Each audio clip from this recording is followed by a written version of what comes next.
Cuando hablamos de iglesia, quiero retomar un poquito lo que vimos la semana pasada. Hay tres puntos de vista diferentes. Está el punto de vista de la iglesia católica romana, que ve a la iglesia como la iglesia de derecho. Ellos tienen la autoridad, lo que yo llamo la patente, se le dio a ellos. ¿Cuál es la palabra que usamos? La franquicia. Es mío, yo controlo esto, nadie más. Eso, yo tengo derecho. Esa sí es la postura que los llevó a confrontarse a los hermanos ortodoxos y a entrar en guerra con ellos. Segundo, está la iglesia ortodoxa, que dicen que ellos tienen el concepto de los sacramentos porque a través de la sucesión apostólica les llegó a ellos. Y la iglesia ortodoxa, por si alguno no tiene el contexto, es la iglesia griega que comenzó en Constantinopla. Era lo opuesto a la iglesia romana, que tenía en el occidente y usaba el latín, y la iglesia en Constantinopla usaba el griego, y eran prácticamente los dos contensores por quién tenía la suprema autoridad. Y después la iglesia de la protesta o protestante o la iglesia reformada, que son todas las iglesias que nacieron después de la reforma. El concepto de iglesia se basa en que es la palabra de Dios la que da autoridad a la iglesia. Entonces son tres formas de ver diferente la iglesia. Entonces en este sentido quiero aclarar otra vez que la diferencia entre el catolicismo y el protestantismo en cuanto al concepto de iglesia es que el protestantismo, la relación de la persona con la iglesia depende de Jesucristo. Voy a repetirlo: para las iglesias evangélicas, protestantes, reformadas, la relación de la persona con la iglesia depende de Jesucristo, la relación que tengamos con Jesucristo.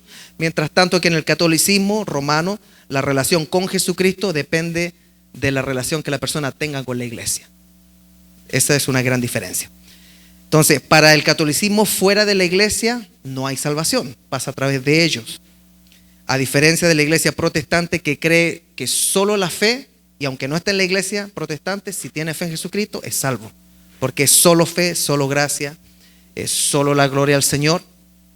Y hay que reconocer algo, que en este tema no hubo gran consenso ni en la era de los padres de la iglesia, que abarca desde el año 100 hasta el 476. No hubo pronunciamiento en la Edad Media, que es desde el año 476 hasta el descubrimiento de América en 1492. No había una postura que marcara qué es la iglesia, o sea, no había una doctrina de eclesiología. Fue prácticamente la reforma lo que hizo que comenzara a preguntarse, bueno, definamos qué es iglesia. Definamos qué es iglesia. Y nosotros somos producto, ya quiero llegar a esto, nosotros somos producto del trabajo misionero que se hizo en los siglos XVIII y XIX, donde las iglesias protestantes comenzaron a mandar misioneros a distintas partes, y ahí cambió la forma de ver la iglesia. Porque la forma de la iglesia fue entonces una iglesia que era abierta a todo aquel que creía. Por eso hacían campañas evangelísticas. Arrepiéntete, pecador. O sea, estaba abierto a todos. Y después se iban y no dejaban de ser cristianos porque se iban, sino que podían buscar una iglesia donde congregarse, por la salvación se administraba a través de la fe. Y todas las iglesias evangélicas son parte de eso, de la misión protestante de predicar, de evangelizar y hacer así una comunión abierta. Cualquiera puede entrar si es que cree en Jesucristo. No necesita afiliarse a la iglesia. Es Jesucristo y la fe puesta en Él la que lo hace parte. Y la iglesia que nosotros decimos ser, que es la iglesia protestante, se basa en la unidad espiritual más que la institucionalidad. ¿Qué quiere decir eso? Que usted es hermano de cualquier persona en su país que crea en Jesucristo como su único salvador personal, aunque no pertenezca a su denominación.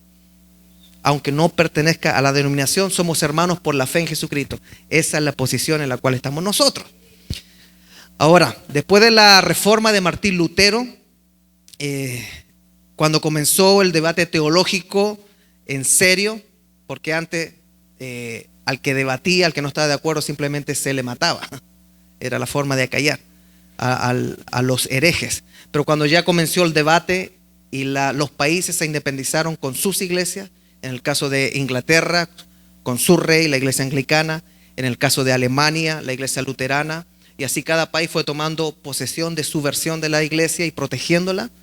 ahí se comenzó a debatir, bueno, ¿qué es la iglesia? Y hasta el día de hoy estamos tratando de definir incluso qué somos nosotros los evangélicos. ¿Cómo podemos decir iglesia en un concepto que abarquemos a todo el mundo? Porque ya acabamos de decir que la iglesia no es la denominación.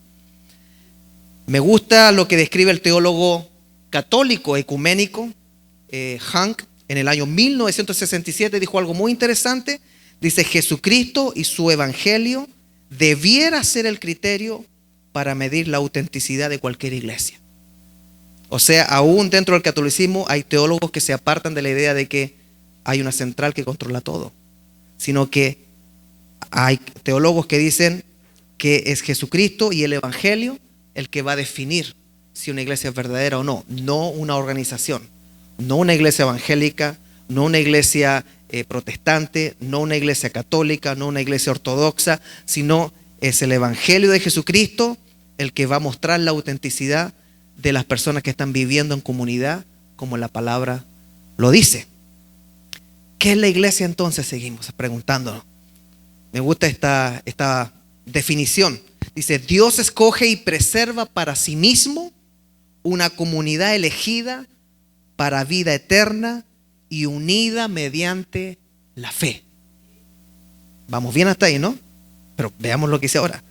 Que ama, sigue y alaba a Dios en conjunto. Qué lindo.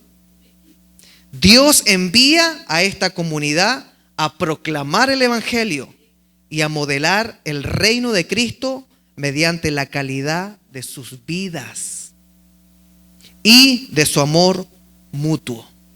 Se lo dice el pastor Tim Keller, que es un pastor y teólogo que pasó hace poquito a la presencia del Señor, pero muy respetado en el ambiente teológico. Y quisiera entrar a la primera cita de esta noche. Segunda de Tesalonicenses 2:13 dice: pero nosotros siempre debemos dar gracias a Dios por ustedes. Pablo hablando. Hermanos amados por el Señor, de que desde el principio Dios los haya escogido para salvación, mediante la santificación por el Espíritu y la fe en la verdad. Hay dos cosas importantes que hay que rescatar ahí, que dice que hay que poner nuestra fe en la verdad y que hay un proceso de santificación que es por el Espíritu. Entonces, para rematar un poquito el tema de qué es lo que es la iglesia, o definirlo un poco más, suena mal rematar, ¿no? Definirlo un poquito más, vamos a usar un resumen de las confesiones de fe. De las confesiones de fe, y no necesariamente evangélicas.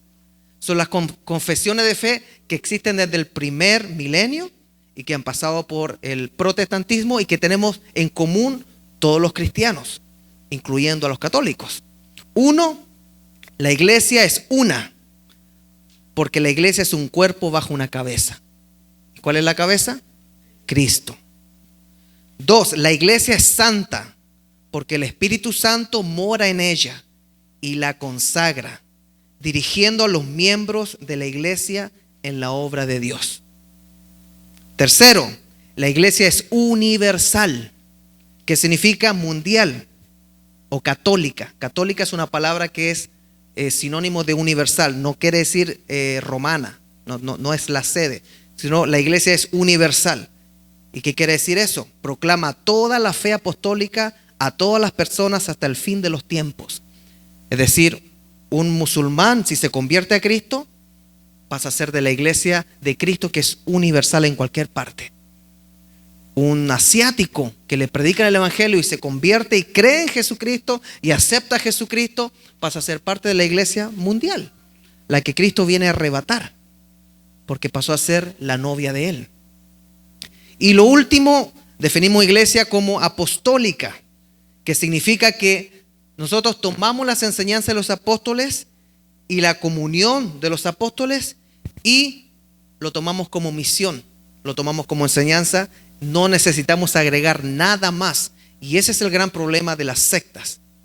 A mí me parece inaudito, me parece irreverente, triste y un insulto a los demás países que, por ejemplo, el mormonismo diga que para poder estar bien con Dios se necesita pasar por un americano.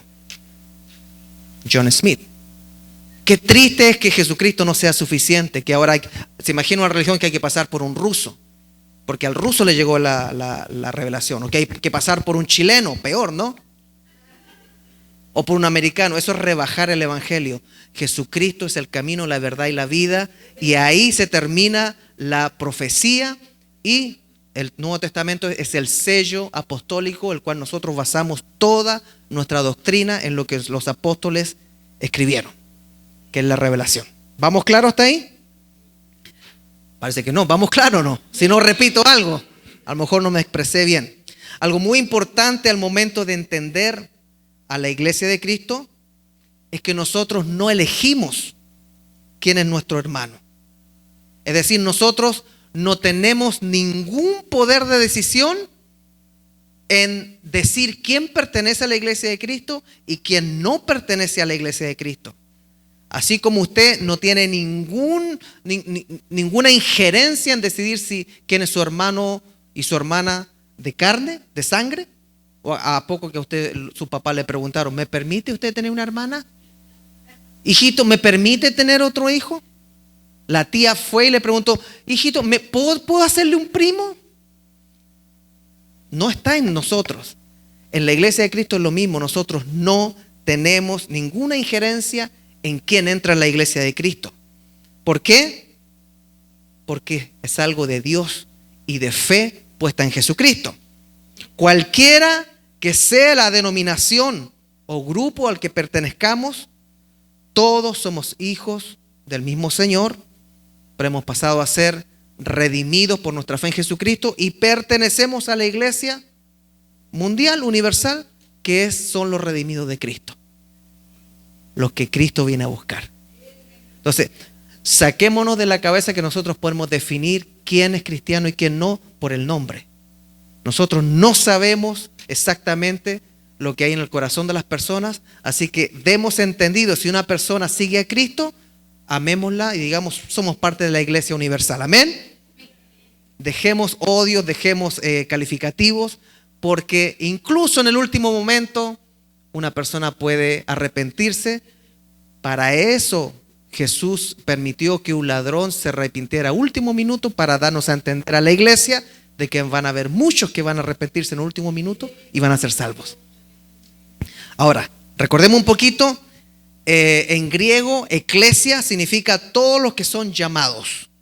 Y en el griego secular significaba asamblea de ciudadanos. Y en el inglés, que es diferente, es church, no es iglesia, es church. No viene de eclesia, viene de church, de la palabra anglosajona, que significa lo que pertenece al Señor. A mí me gustan todas las interpretaciones. Vamos a llamarle Church Creekside, ¿no? Me gusta. Y aquí llegamos a la parte nueva, que ahora vamos a estar viendo las imágenes menores. El viernes pasado vimos las imágenes mayores. ¿Alguien se recuerda de alguna? Somos pueblo de Dios.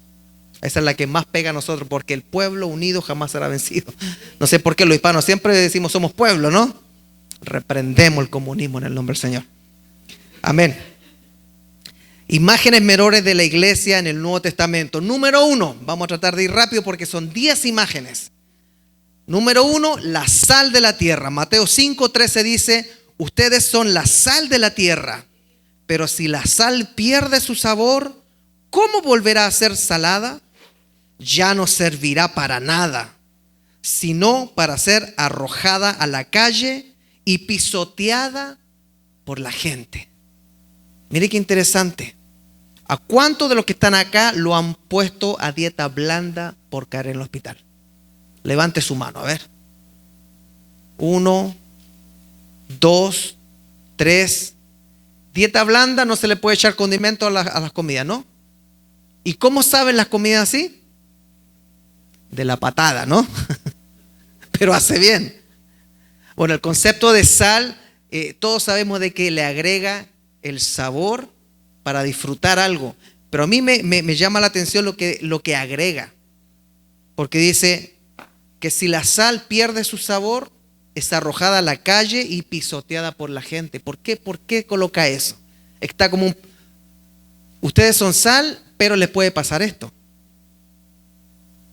¿De qué forma podemos ser pisoteados nosotros y echados a la calle?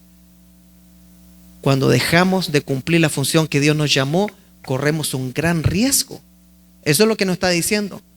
Que aparte de no sazonar el plato, nos sacan de la mesa, nos sacan de la casa y nos arrojan a la calle para que nos pisen. Eso es algo preventivo, tratando de decirnos, ustedes son la sal, wow, ustedes van a sazonar al mundo, pero pueden terminar en la calle siendo pisados. Algunos se recuerda Proverbios que dice que un hombre puede ser reducido a un pedazo de pan por una mujer. Suena un poquito machista eso, ¿no? Pero en el contexto quiere decir de que un hombre que peca pierde todo. Toda su grandeza quizás, todo lo que Dios le daba, y termina totalmente reducido a la nada por el pecado. Ahora eso se puede también aplicar a una mujer, eso se puede aplicar a un líder. Dios tenía planes de que nosotros fuéramos el sazón de nuestra casa, el sazón de la iglesia, que participáramos del cuerpo de Cristo, y lo que nos está diciendo, tú eres iglesia porque vas a darle sabor a las cosas, pero cuidado con que ese llamado termine en la calle siendo pisoteado. Número 2, la iglesia de Cristo es una carta de Jesucristo. Quiero recordarles, la imagen que estamos viendo son las imágenes bíblicas de iglesia. Para que nosotros no nos quedemos con el concepto de voy a la iglesia y usted se acuerde del hermanito y piense que eso es iglesia. Debemos tener conceptos bíblicos de iglesia. Entonces, la segunda imagen menor es somos una carta de Jesucristo. 2 Corintios 3, 2, 3 dice, nuestras cartas son ustedes mismos. Pablo hablando otra vez.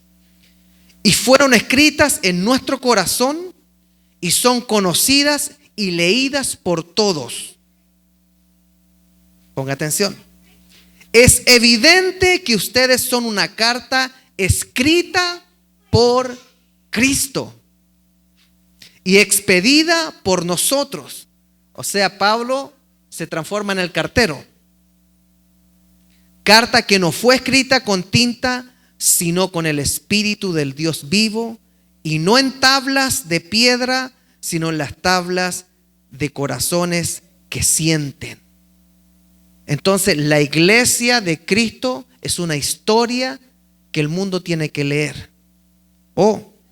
Si usted compone la iglesia de Cristo, usted es una carta con su historia que Cristo, a través de su Espíritu, está escribiendo. Y cuando alguien lee esa carta, tiene que sentir que Cristo le está hablando, porque Cristo escribe nuestra historia. Si a nosotros nos dieran la oportunidad, nos dijeran, pase aquí al frente y comparta su vida o su experiencia con Cristo, ¿seríamos verdaderamente una carta escrita por Cristo? ¿O empezaríamos a cantinflanear aquí?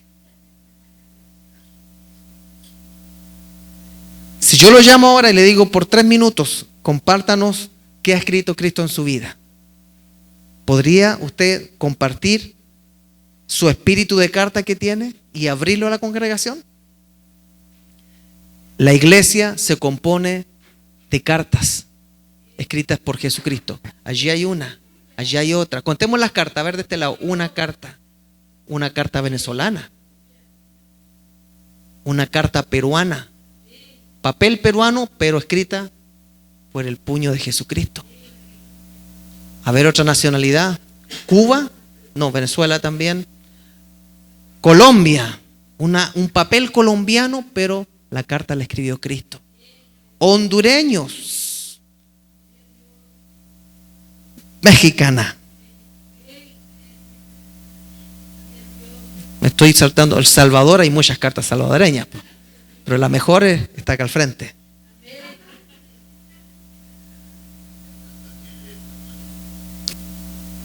¿Será que desde ahora en adelante, cuando usted mire a su hermano, se le venga a la mente, él es iglesia porque es una carta?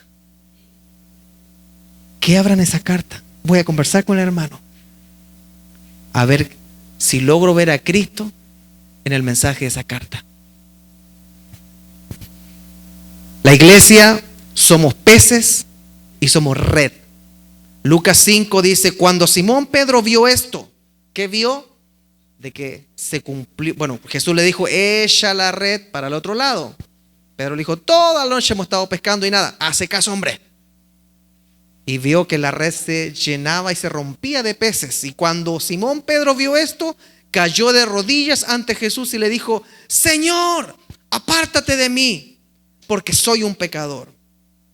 Y es que tanto él como todos sus compañeros estaban pasmados por la pesca que habían hecho. También estaban sorprendidos Jacobo y Juan, los hijos de Zebedeo, que eran compañeros de Simón. Pero Jesús le dijo a Simón, no temas, que desde ahora serás pescador de hombres. Llevaron entonces las barcas a tierra y lo dejaron todo para seguir a Jesús. Ahora entiende por qué algunos tienen cara de red. Yo sé que algunos lo toman como chiste, pero si somos llamados a ser pescadores de hombres, ¿por qué nos rehusamos tanto a usar nuestras redes sociales? ¿Alguien me lo puede explicar?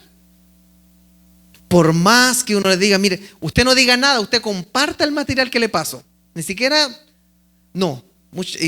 A ver, aguánteme. Tiene derecho a enojarse conmigo, pero me tiene que perdonar porque la Biblia dice que no se ponga el sol sobre tu enojo. No se le está pidiendo que diga nada, solamente que comparta algo, pero algunos prefieren colocar en el gym, acá. Digo, ¿y qué fue lo que le dijo Jesucristo a Pedro y le dice a su iglesia? Ustedes son pescadores. ¿Cuándo fue la última vez que usted pescó algo, aparte de un resfriado? Levante la mano. ¿Quién ha traído una persona a Cristo en el último año? 1, 2, 3. En el último año, hermano. 3 personas, 4. La trajo a media porque es así como. Sí. La trajo pero se fue. Jesucristo llama a su iglesia red. Redes. Pescadores de hombres. Nosotros somos somos peces que fuimos pescados, ¿no? ¿Cuánto hemos pescado nosotros para ser llamados iglesia? Mi hermano, ¿será que nosotros tenemos de vale el título de iglesia? Ay, pastor, ya no me gustó venir los viernes. Es que vamos a tener que dar una cuenta. ¿Será que nos queda grande el título de iglesia cuando se trata de ser pescadores?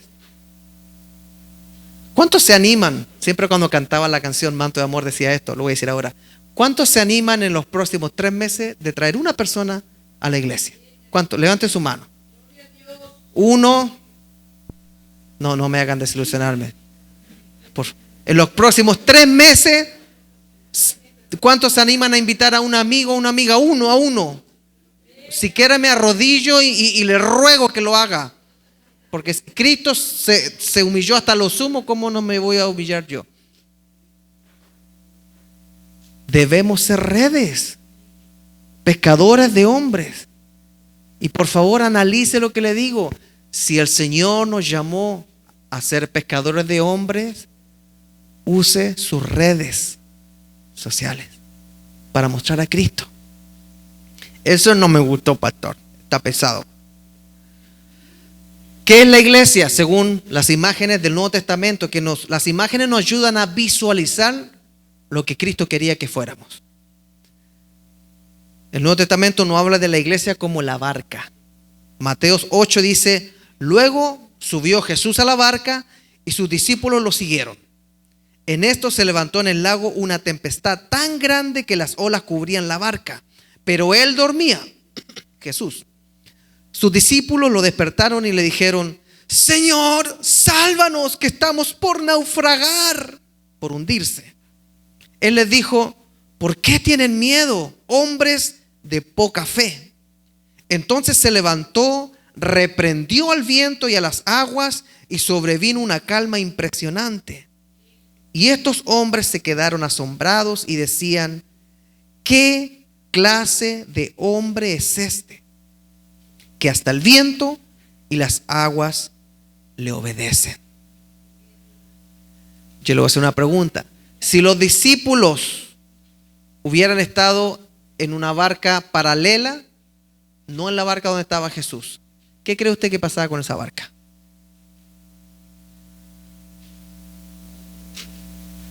La barca no se hundía porque había alguien muy importante que era el creador del universo.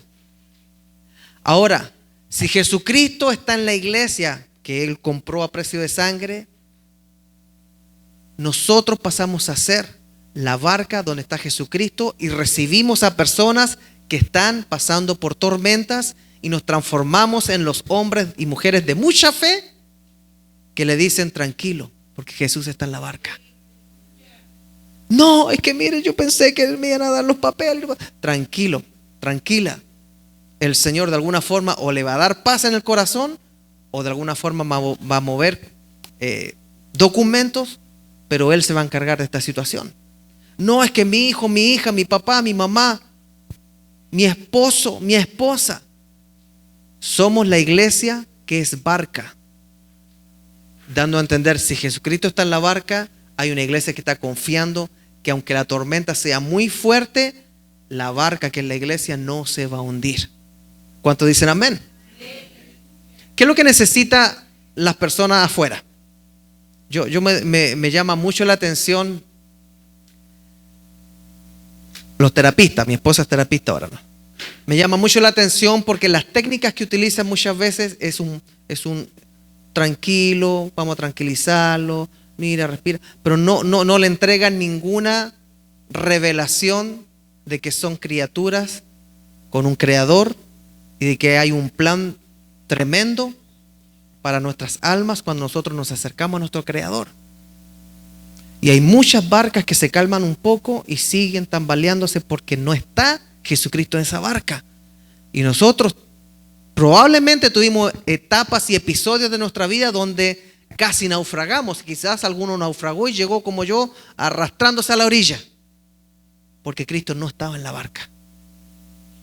Algunos llegamos a Estados Unidos quizás mojaditos, pero si estaba Cristo en la barca, todo estaba bien. ¿Me van a condenar por decir eso? Pero yo creo firmemente que cuando una persona viaja rogándole y en comunión con Dios, no es igual que una persona que no conoce a Cristo.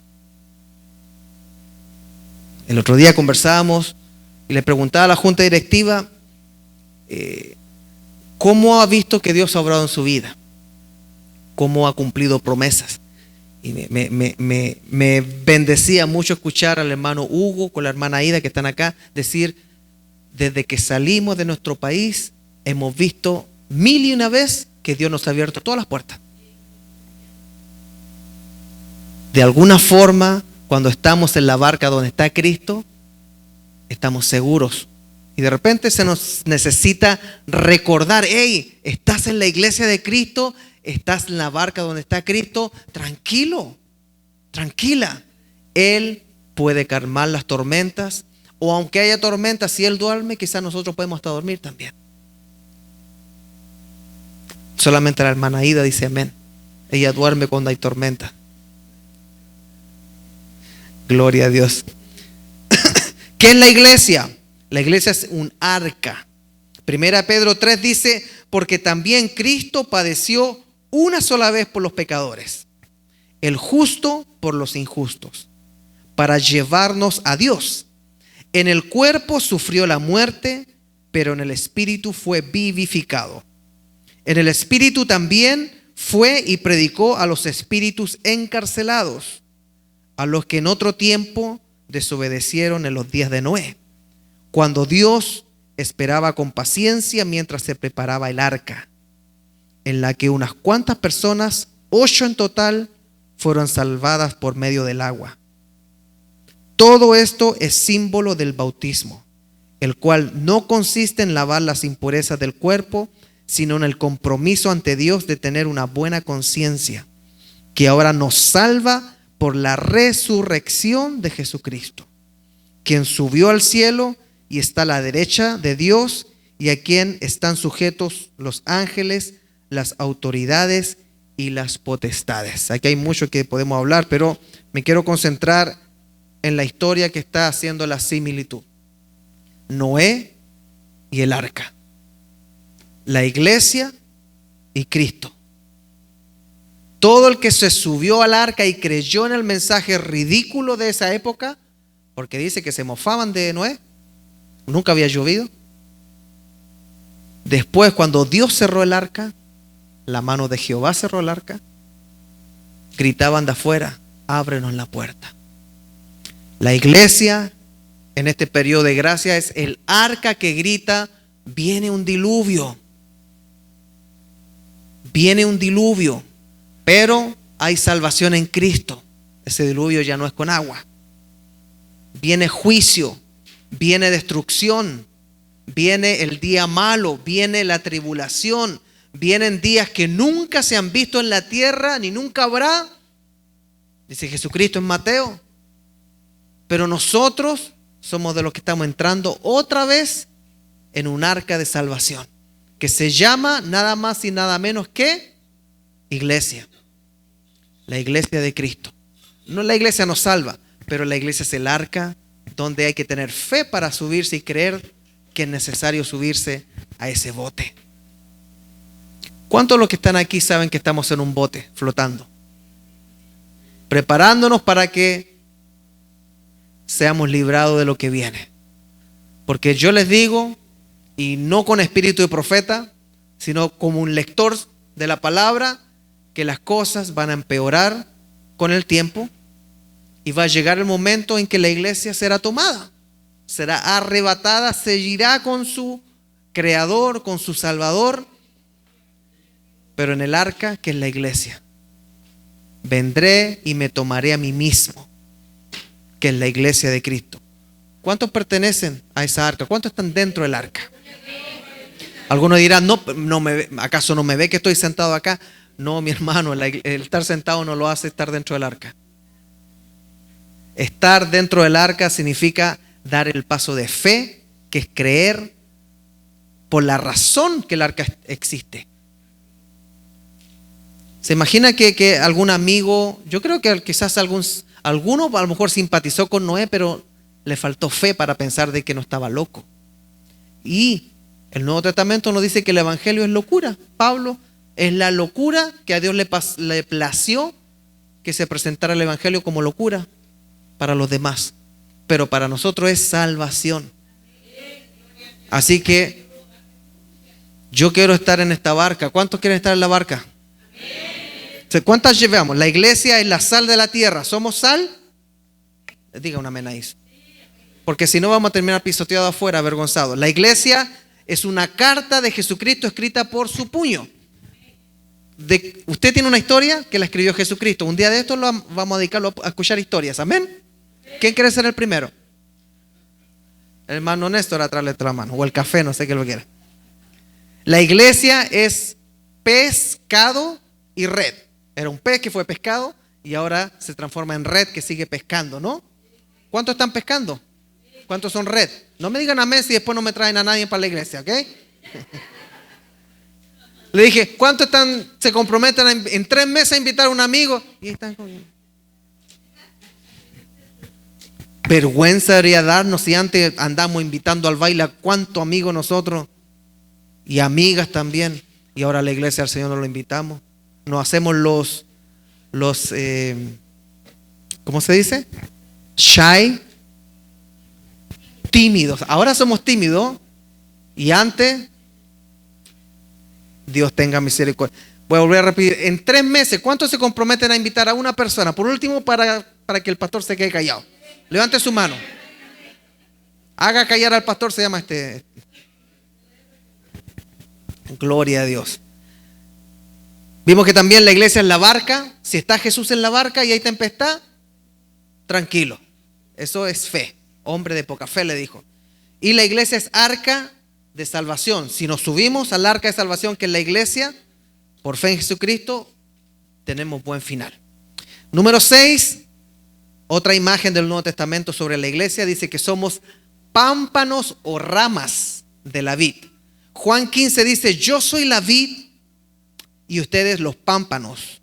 El que permanece en mí y yo en él, este lleva mucho fruto, porque separados de mí ustedes nada pueden hacer. El que no permanece en mí será desechado como pámpano y se secará. A estos se les recoge y se les arroja al fuego. Otra vez una referencia a ser expulsado. Y allí arden. Pero si permanecen en mí y mis palabras permanecen en ustedes, pidan todo lo que quieran y se les concederá. Ese todo lo que quieran está en armonía que si la palabra de Dios permanece en nosotros. O sea, vamos a pedir lo que esté alineado con la palabra. No por el Porsche, ni el Mercedes, ni el Porsche, ni el Lamborghini. Pregunta: ¿cuántos vemos a la iglesia como un árbol de uva, una vid, en la cual nosotros nos sentimos que estamos conectados y estamos recibiendo los nutrientes que vienen de la raíz, que es la palabra, que es el espíritu? Porque podemos ser una rama que está en el suelo, está cerca del árbol, pero no está conectada. Por eso dice: permanezcan en mí. A mí me parece como un ruego: permanezcan en mí, permanezcan en mí. O sea, se puede estar al lado del árbol y quizás estar seco, porque no está recibiendo los nutrientes. Le iba a decir: mira al lado y vea si es que está seco su hermano, pero no lo haga, no mire. Seca, seco. Me recuerdo que una vez estaba con un pastor y le pregunté: ¿cómo fue que ustedes comenzaron la iglesia? Y me dijo: mire, lo que pasa es que estábamos yendo a tal iglesia y sentíamos que nos estábamos muriendo, secos espiritualmente.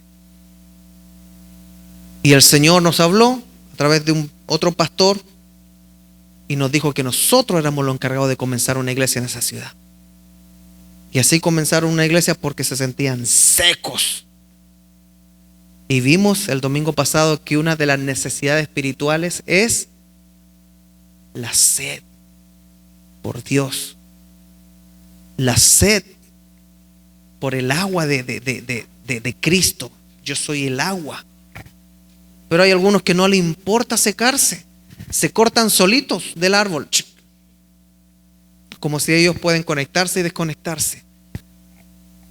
Le voy a hacer una pregunta y paso al otro punto porque el tiempo pasó. ¿Está recibiendo los nutrientes? ¿Está conectado? La evidencia de eso es que esa rama va a tener frutos, va a tener uvas. ¿O somos solamente un palo conectado? No, si yo estoy conectado. ¿Y dónde están sus frutos? ¿Dónde están sus frutos? La iglesia tiene frutos porque está conectado a la vid. A ver, voy a hacer un test para romper el hielo aquí. ¿Alguien me puede decir un fruto de una persona que yo voy a nombrar? Los frutos del Espíritu, si alguien no sabe, son amor, paz, gozo, paciencia, benignidad, templanza, mansedumbre, dominio propio. ¿Quién me puede decir un fruto de la hermana Aida?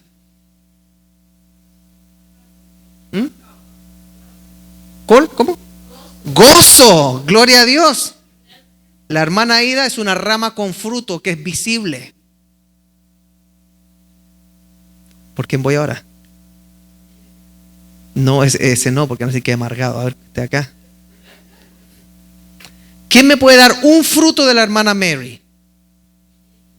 Un fruto, no se peleen. Lo voy a decir yo. No, que ustedes quieren decir. ¿Un fruto de la hermana Mary? ¿Quién dijo? Paz y sabiduría. Bueno, la sabiduría es un don que da el Señor.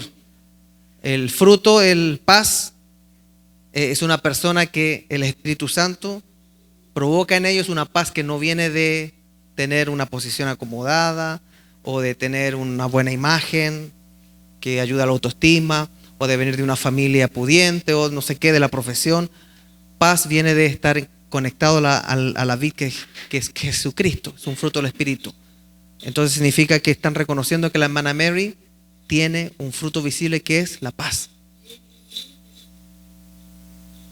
Alguno está diciendo, pastor, por favor, no se le ocurra decirme a mí porque a mí no me van a ver nada. No me avergüence, pastor. No me avergüence, pastor. No lo voy a avergonzar. Yo sé con quiénes puedo trabajar. Amén. La iglesia es una rama.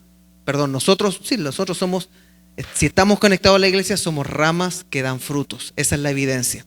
Si usted viene acá al templo y no tiene frutos, preocúpese porque quizás no es iglesia. Es un congregante más que no está conectado a la vid. Eso sí que está fuerte. La iglesia es la viña. Mateo 21. Jesús les preguntó, ¿qué les parece? Un hombre tenía 2 hijos y se acercó al primero y le pidió, hijo, ve hoy a trabajar en mi viña. El primero le respondió, no quiero. Pero después se arrepintió y fue. Luego se acercó al otro hijo y le pidió lo mismo. Este le respondió, sí, señor, ya voy. Pero no fue. ¿Cuál de los 2 hijos hizo la voluntad de su padre? Ellos respondieron, el primero. Entonces Jesús les dijo, de cierto les digo que los cobradores de impuestos y las rameras les llevan la delantera hacia el reino de Dios. Le estaba hablando a religiosos. Porque Juan se acercó a ustedes para encaminarlos en la justicia, Juan el Bautista, y no le creyeron, mientras que los cobradores de impuestos y las rameras sí le creyeron. Pero ustedes, aunque vieron esto, no se arrepintieron ni le creyeron. O sea, no recibieron el llamado de ir a trabajar a esa viña. La iglesia es una alarma o una voz que llama a las personas a llegar a trabajar en la obra de Dios, en la viña de Dios, que hay mucho trabajo por hacer. Ahora yo le pregunto, ¿usted ve la iglesia como una viña o ve la iglesia como un asiento? Voy a repetirlo. ¿Vemos la iglesia como una viña donde hay que ir a laborar, a chambear, porque Él llama para trabajar? ¿O lo ve como un asiento, una butaca, para ser un espectador? Voy a dejar los que quedan para el otro viernes. Mejor vamos tranquilos, ya son las 9, no quiero alargarme. Yo quiero hacerle una pregunta. ¿Todo lo que estamos viendo está cambiando en nosotros la mentalidad o la forma en que miramos la iglesia? Por último, cuando digan yo voy a tal iglesia, ¿se irá a acordar de las cosas que estamos viendo? Y ¿soy iglesia? Y va a ser un examen. ¿Soy barca? ¿Soy viña? ¿Qué otras cosas vimos? Arca. ¿Soy sal? ¿Soy una carta? ¿Tengo una historia escrita por Jesucristo, dice, con el puño de Jesucristo? ¿O estoy de espectador? Si está de espectador, yo le doy gloria a Dios porque está acá. Pero el Señor está llamándolo a ser parte de la iglesia que cumple la imagen nuevo testamentaria que Jesucristo predicó. No es una iglesia de acuerdo a las redes sociales de hoy, donde solamente se ve, no es el concierto, no es la persona que se pone a escribir tonteras porque ni practica eso en su vida. Frutos que alguien está comiendo. La primera persona que come nuestros frutos es nuestro cónyuge. Después nuestros hijos, nuestros familiares, nuestros hermanos de la iglesia, nuestros compañeros de trabajo. Algo tiene que verse para que podamos llamarnos iglesia. ¿Será que podemos pensar más detenidamente si soy iglesia o tengo un concepto de iglesia totalmente errado? Voy a ese lugar porque mi mamá me dijo que fuera y limpio mi conciencia al ir a este lugar y sentarme ahí. pero en realidad yo no he hecho nada por cumplir lo que la Biblia dice que es y realmente iglesia. Pongámonos de pie, por favor.